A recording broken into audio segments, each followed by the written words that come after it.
video, we've previously explained that financial planning is a process of employing strategies to help you achieve your goals.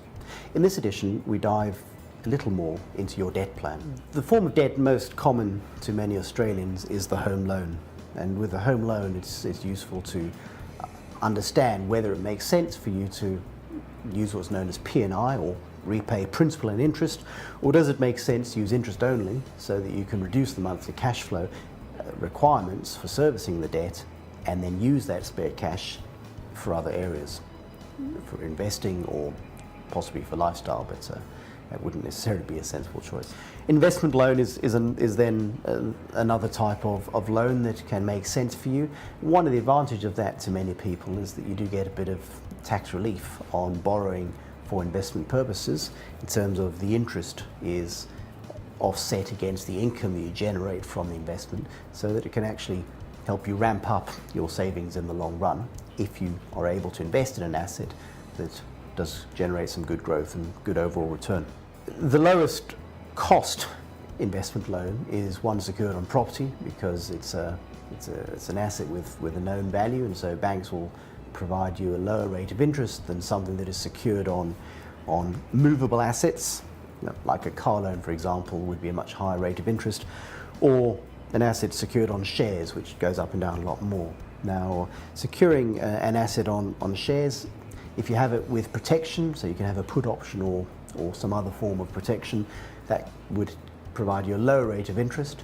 But a more commonly known loan, which was popular up until about 2008, when the GFC happened, or global financial crisis took place, when overnight markets fell by 50%, was a margin loan. And that is where you use the security of what you're investing in other words, the shares, as the security for the loan. The issue to be aware of with that, though, is that as the loan value falls, you may have to either sell the assets to repay some of the loan or contribute more money. And obviously, if the value of the asset falls quickly, you can actually get a phone call to make you repay or get the loan to value ratio, or LVR, back to an agreed limits very quickly. So those are a lot less popular these days, but they still have a place for some people. Your debt plan then also looks at interest. Now, once you've decided whether to repay your loan interest only or principal interest, the other factor to be aware of and to consider is your interest rate itself. Do you want to pay variable rates of interest, or would you rather have more certainty to fix it? And that's something that can make sense to fix in certain circumstances. You get cash flow certainty, but you may, depending where you are in the interest rate cycle, end up paying a bit more interest in return. But that really does depend on what your purpose is for the loan.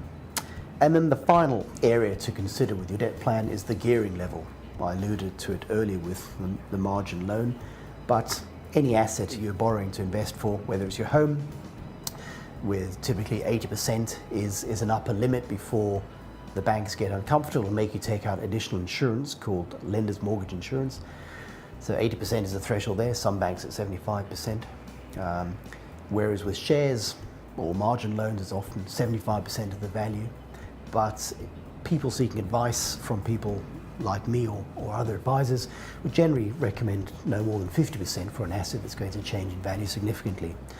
But the level of gearing is something that's important for you to consider as well when you are thinking of using debt, particularly for investing. Thank you for watching.